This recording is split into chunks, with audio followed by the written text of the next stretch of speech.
कृष को कर्जदारों की तरफ से लगातार धमकी भरे फोन मिल रहे हैं, जिनकी वजह से वह अंदर ही अंदर पूरी तरह टूटता जा रहा है। हर गुजरते दिन के साथ उसकी मुश्किलें बढ़ती जा रही हैं। नींद उड़ चुकी है, चेहरा मुरझाया हुआ है और आंखों में डर साफ झलकने लगा है। जिस कृष को कभी घर का सबसे बेफिक्र और हंसमुख सदस्य माना जाता था, वही अब हर वक्त किसी अनजाने डर के साए में जीता नजर आ रहा है। जैसे जैसे किरा और अभीर की शादी का दिन नजदीक आ रहा है, वैसे वैसे कृष का व्यवहार और भी ज्यादा संदिग्ध होता जा रहा है। कभी वह किसी जरूरी काम का बहाना बनाकर फंक्शन से निकल जाता है, तो कभी अचानक किसी का फोन आने पर घर के कोने में जाकर छुप जाता है। शादी के जश्न के बीच उसकी ये हरकतें अब घरवालों को भी अजीब लगने लगी हैं और धीरे धीरे उसकी चर्चा परिवार के भीतर होने लगी है। सबसे पहले कृष की बदली हुई हालत पर संजय फूफा की नज़र पड़ती है। एक पिता होने के नाते वह अपने बेटे को अच्छी तरह जानते हैं। उन्हें साफ महसूस होता है कि कृष अब पहले जैसा बिल्कुल नहीं रहा। हर वक्त मोबाइल फ़ोन से चिपके रहना, बार बार अकेले में जाकर लंबी लंबी बातें करना, पसीने में भीगा रहना और अचानक घबराकर इधर उधर देखना, ये सब बातें संजय फूफा के दिल में गहरे शक की वजह बन जाती हैं।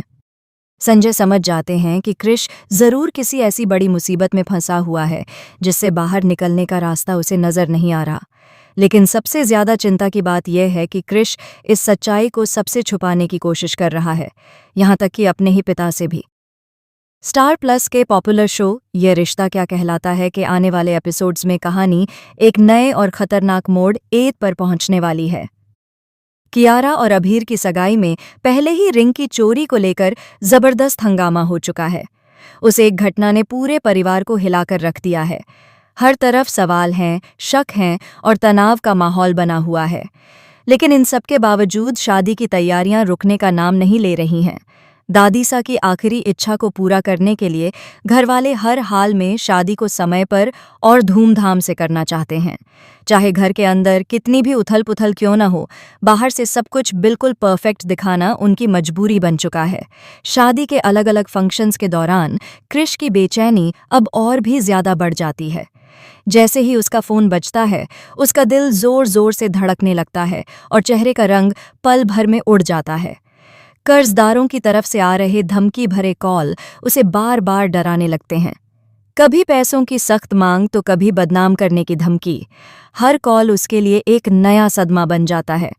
वह बार बार घर के किसी कोने में जाकर छुप छुप कर फोन पर बातें करता है ताकि कोई उसकी आवाज़ न सुन सके। लेकिन किस्मत को कुछ और ही मंजूर होता है। एक दिन संजय फूफा अनजाने में कृष की फ़ोन पर हो रही बातचीत सुन लेते हैं।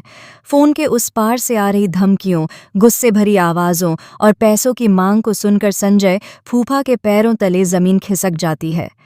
अब उनके सामने सारी तस्वीर धीरे धीरे साफ होने लगती है। उन्हें पूरा यकीन हो जाता है कि कृष ने कोई बहुत बड़ी और ख़तरनाक गड़बड़ कर दी है, जिसका असर पूरे परिवार पर पड़ सकता है। जांच पड़ताल करने पर संजय फूफा को यह भी पता चलता है कि कृष बिना किसी को बताए जयपुर हाईवे की कीमती जमीन बेचने की योजना बना रहा है। यह वही जमीन है जो परिवार की आने वाली पीढ़ियों की सुरक्षा मानी जाती थी। सिर्फ अपने कर्ज से छुटकारा पाने के लिए कृष इतना बड़ा फैसला लेने वाला है और किसी को कानों कान खबर तक नहीं है।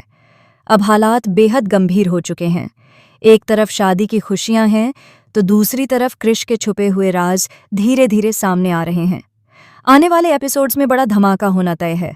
सबसे बड़ा सवाल यही है कि क्या संजय फूफा एक पिता बनकर अपने बेटे को बचाने के लिए चुप रहेंगे या फिर